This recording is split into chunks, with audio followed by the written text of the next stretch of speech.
السلام علیکم جی، میں ہوں فیصل عباس اور میرے ساتھ صدیق جان صاحب موجود ہیں۔ صدیق جان صاحب 190 ملین پاؤنڈ کیس میں چیف جسٹس قاضی فائز عیسیٰ صاحب نے جو ہے وہ وائلڈ لائف کے کیس کے اندر ریمارکس دے دیے ہیں کہ جناب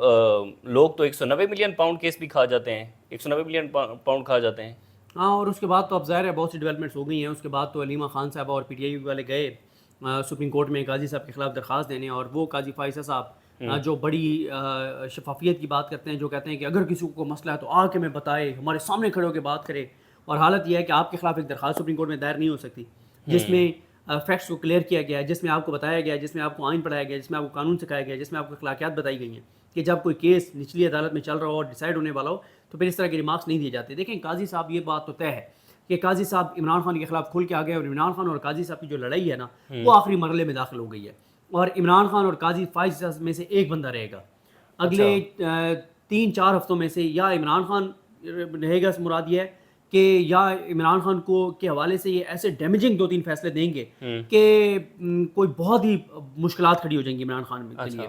بہت زیادہ مشکلات کھڑی کر دیں گے۔ یا پھر یہ ہے کہ یہ بات طے ہو جائے گی کہ قاضی صاحب کی ایکسٹینشن نہیں ہو رہی، لیکن میں اس پوائنٹ آف ویو کے ساتھ ہوں کہ قاضی صاحب کی ایکسٹینشن نہیں ہوگی اور یہ لڑائی عمران خان جیتے گا۔ قاضی صاحب جو مرضی کر لیں، یہ لڑائی عمران خان جیتے گا، کیونکہ عوام اس کے ساتھ ہے، انصاف کے ساتھ ہے، وہ حق پہ ہے، اور قاضی صاحب جو کر رہے ہیں وہ پوری دنیا کو اور پورے پاکستان کو نظر آ رہا ہے۔ اب مسئلہ یہ ہے کہ میں تو 19 اگست کو بہت تصادم دیکھ رہا ہوں، بہت لڑائی دیکھ رہا ہوں، کیونکہ پی ٹی آئی نے کل یہ کوشش کی تھی کہ کسی طرح سے اپلیکیشنز وہ دائر کر سکیں، جو ہے وہ 9 اپلیکیشنز وہ دائر کرنا چاہ رہے تھے قاضی صاحب کے خلاف کہ یہ ریکیوز کریں، جو ٹریبیونل والا کیس ہے اس میں 9 لوگ رسپونڈنٹ ہیں، 9 لوگوں کی طرف سے 9 وکیل کر کے، اور جس میں لطیف کھوسہ صاحب بھی ہیں، سلمان راجہ صاحب بھی ہیں، شعیب شاہین صاحب بھی ہیں، اور کچھ زہر بھنڈاری صاحب ہیں، اور کون، نیاز اللہ نیازی صاحب کیسے بھول سکتے ہیں، وہ ہیں۔ ٹوٹل 9 وکلا ہیں، تو 9 وکلا ہیں جن کی طرف سے درخواستیں دائر ہوں گی، لیکن میری اطلاع یہ ہے کہ حامد خان صاحب اور علی ظفر صاحب نے انکار کر دیا کہ وہ یہ درخواستیں دائر نہیں کریں گے۔ اور پہلے بھی قاضی صاحب کو آج تک جو بچا رہے ہیں وہ حامد خان صاحب بھی بچا رہے ہیں۔ کیا وجہ ہو سکتی ہے علی ظفر اور حامد خان صاحب؟ کروڑوں روپے کی پریکٹس، کروڑوں روپے کے کیسز، دکانداری، یہ مسئلہ ہے۔ تو یہ ایک معاملہ اور ماجرا ہے کہ 9 درخواستیں دائر ہوں گی ریکیوزل کی۔ وہ جو اے او آر تھا، ایڈوکیٹ آن ریکارڈ، جس کے ذریعے درخواستیں دائر ہوتی ہیں، وہ بھاگ گیا، نیا اے او آر وہ تلاش کر رہے ہیں، اور اب میری اطلاع یہ ہے کہ دوبارہ اٹیمپٹ کی جائے گی اور درخواستیں دی جائیں گی، جس میں قاضی صاحب کے خلاف پوری چارج شیٹ ہے۔ اور جو کل علیمہ خان صاحب نے گفتگو کی ہے، قاضی صاحب کو تھوڑا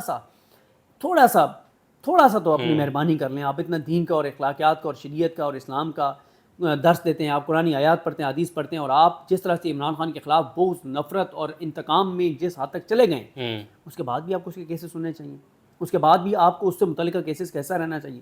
لڑائی بہت پڑے گی 19 کو، میں دیکھ رہا ہوں تصادم دیکھ رہا ہوں، لڑائی دیکھ رہا ہوں، ہلچل دیکھ رہا ہوں سپریم کورٹ میں،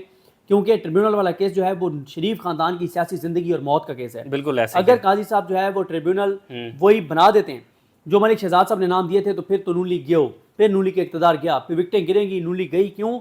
30 اگست تک تو ویسے ٹریبیونل نے فیصلے کرنے ہیں۔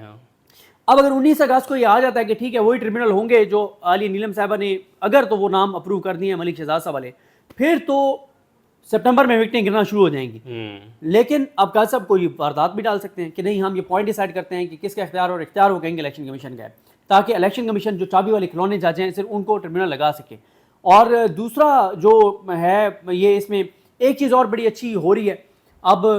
وہ واپس آتے ہیں یا نہیں آتے۔ پی ٹی آئی میں میری اطلاعات یہ ہیں کہ خالد جاوید خان صاحب کو لیگل ٹیم میں واپس لانے کی تیاریاں کی جا رہی ہیں، کوششیں کی جا رہی ہیں۔ دیکھیں خالد جاوید خان صاحب عمران خان صاحب کے دور میں اٹارنی جنرل پاکستان تھے، کیا ان کی رسپیکٹ تھی عدالتوں میں، چاہے وہ سپریم کورٹ ہو، ہائی کورٹ ہو، بہت ان کی رسپیکٹ تھی، بہت رسپیکٹ تھی۔ اور میں نے ایسا اٹارنی جنرل نہیں دیکھا، وہ اٹارنی جنرل جو پی ٹی آئی حکومت کے فیصلوں کے اوپر جا کے کہتا تھا عدالتوں میں کہ یہ فیصلہ غلط ہے، میں اس کو ڈیفینڈ نہیں کروں گا سر، لیکن مجھے 3 دن کی مہلت دے دیں، میں جا کے پرائم منسٹر کو بات کہوں گا کہ یہ غلط فیصلہ ہے۔ اور جا کے وہ عمران خان کو کہتے تھے، اور عمران خان ان کی بات مانتے تھے۔ اور مجھے یاد ہے اسٹیبلشمنٹ کے حوالے سے کچھ فیصلے آئے اطہر من اللہ صاحب کی عدالت سے، انٹر کورٹ اپیلیں دائر کرنی تھی، انہوں نے کہا جی میں نہیں کروں گا، پرائیویٹ وکیل کر لیں، میں نہیں کروں گا۔ یعنی وہ پرنسپل سٹانس تھا ان کا، ایسا وہ باصول آدمی تھا، ایسا وہ دبنگ آدمی تھا، اور جہاں پہ حکومت غلط ہوتی کھڑے ہو کے کہتے تھے۔ ایک تقریر میں انہیں جب پی ٹی آئی اسٹیبلشمنٹ بالکل ایک پیج پر تھے تو انہوں نے جنرل مشرف کے حوالے سے ایک ایسی اپنی تقریر میں بات کی کہ بڑی ہلچل مچ گئی کہ یار یہ پی ٹی آئی کا اٹارنی جنرل پاکستان مشرف صاحب کے خلاف یہ بات کر رہا ہے. تو وہ اصولوں کا آدمی تھا, اس کا کوئی تعلق نہیں تھا اس سے کہ, اور ان کا پھر ملنا جلنا نہیں تھا, پی ٹی آئی کے زیادہ لوگوں سے خوش آمدی نہیں تھے, اور اسی لیے سپریم کورٹ ہو ہائی کورٹس ہوں ان کی اتنی رسپیکٹ تھی, جہاں پہ وہ چلے جاتے تھے بات ختم ہو جاتی تھی. جج کہتے تھے خالد جاوید صاحب بتائیں, وہ جو بات کرتے تھے جج مخالف پارٹی کو کہتے تھے کہ یہ جو بات انہوں نے کی ہے نا یہ اتنی انہوں نے اصولی بات کی ہے کہ اس کے بعد ہم اس کی بات ماننے پہ مجبور ہیں, اس کو ٹائم دینے پہ تیار ہیں. اور جتنے وہ لائق وکیل ہیں ان کی پی ٹی آئی کی لیگل ٹیم میں واپسی, یہ بہت بڑی خبر ہوگی. خان صاحب ان سے ناراض ہو گئے تھے, خان صاحب کو کچھ لوگوں نے مس گائیڈ کیا تھا ان کے حوالے سے, لیکن اب میری اطلاع یہ ہے کہ خان صاحب نے بھی جو ہے وہ کہا ہے کہ ان کو واپس لائیں, اور اگر وہ آ جاتے ہیں تو پی ٹی آئی کے لیے بہت اچھی خبر میں. آپ نے وہ بڑی زبردست بات کی ان کے حوالے سے, مجھے ایک بات یاد آئی کہ اب والے جو اٹارنی جنرل ہیں وہ تو عدالت کو محسن اختر کیانی صاحب کی عدالت میں یقین دہانی کروا کے جاتے ہیں کہ جناب ہماری پرائم منسٹر آفس سے بات ہو چکی ہے, حکومت سے بات ہو چکی ہے, اور اب اسلام آباد سے کوئی بندہ نہیں اٹھایا جائے گا. اور 10 دن بعد جب دوبارہ ایک لارجر بینچ بنتا ہے تو اس میں ایمان مزاری صاحبہ بتاتی ہیں کہ جس دن اٹارنی جنرل نے یقین دہانی کروائی گئی تھی اس کے بعد اب تک 15 بندے اٹھا لیے گئے ہیں. بالکل ایسی ہے. اور خود یار ان کو چھوڑیں, شہباز شریف صاحب جب عدالت میں پیش ہوئے اس کے بعد ججز نے کہا کہ جبری گمشدگیاں بڑھ گئی, اسلام آباد ہائی جج نے کہا اس کے بعد جبری گمشدگیاں بڑھ گئی ہیں پرائم منسٹر کے آنے کے بعد. تو اٹارنی جنرل صاحب سے ہمیں شکوہ ہے منصور عثمان عوان صاحب سے کہ وہ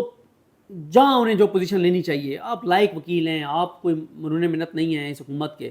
آپ خالد جاوید خان دیکھیں نا, آج اس کی رسپیکٹ ہے, آج اس کی عزت ہے. آج یہ تھوڑی ہے کہ آپ کوئی ان کا نام آج بھی ہم عزت سے لے رہے ہیں, احترام سے لے رہے ہیں, لوگ ان کا نام احترام سے لیتے ہیں. ان کی ایک پوزیشن ہوتی تھی, اور یہاں پہ منصور عثمان عوان صاحب کچھ اور چیزیں کرتے ہیں. لیکن میں آپ کو بتا رہا ہوں اصل جو تاریخ ہے نا وہ 19 اگست ہے, کیونکہ 19 اگست کو ٹریبونلز والے کیس کا فیصلہ ہونے, اور اس میں قاضی فائز عیسیٰ صاحب اس بینچ کی سربراہی کر رہے ہیں. ان کے ساتھ امین الدین خان صاحب ہیں, وہ آپ کو پتہ ہے امین الدین خان صاحب کا, جمال خان مدخیل صاحب کا آپ کو پتہ ہے, نعیم اقوان صاحب کا آپ کو پتہ ہے, ایک آزاد جج ہے اس میں, اور وہ ہیں عقیل عباسی صاحب. گو کہ جو جمال خان مدخیل صاحب ہیں انہوں نے بھی ریمارکس بہت سخت دیے تھے, بہت سخت ریمارکس دیے تھے انہوں نے,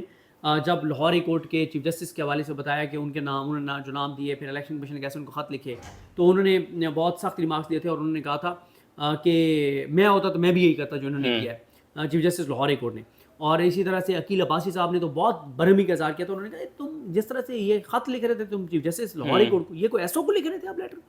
مجھے آپ اس طرح کے لیٹر لکھتے ہیں, مجھ سے ایسی باتیں کرتے ہیں, میں آپ کو بتاتا. بالکل. تو یہ انہوں نے بات کی, نہیں انہوں نے سوری جسٹس عقیل عباسی صاحب نے. تو ایک عقیل عباسی صاحب سے تو کام نہیں چلنا, کیونکہ 3 تو پھر دوسری سائڈ کے جج ہیں, 4 اس طرف ہیں, 4 اس طرف ہیں. ٹھیک ہے, یہ دیکھنا ہوگا نا کہ کیا چیز ہوتی ہے. لیکن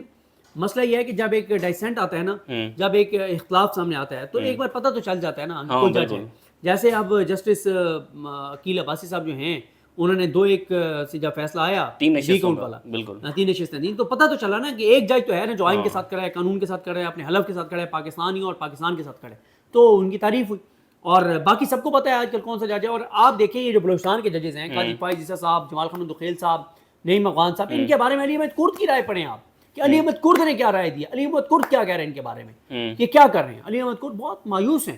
بہت برہم ہے علی احمد کرد. وہ کہتے ہیں کہ بڑی زیادتی ہے, بڑی یہ انہوں نے پھر نام لکھے ہیں ان عظیم ججز کے جو جن کا بلوچستان سے تعلق تھا. اور انہوں نے کہا کہ وہ جو ججز تھے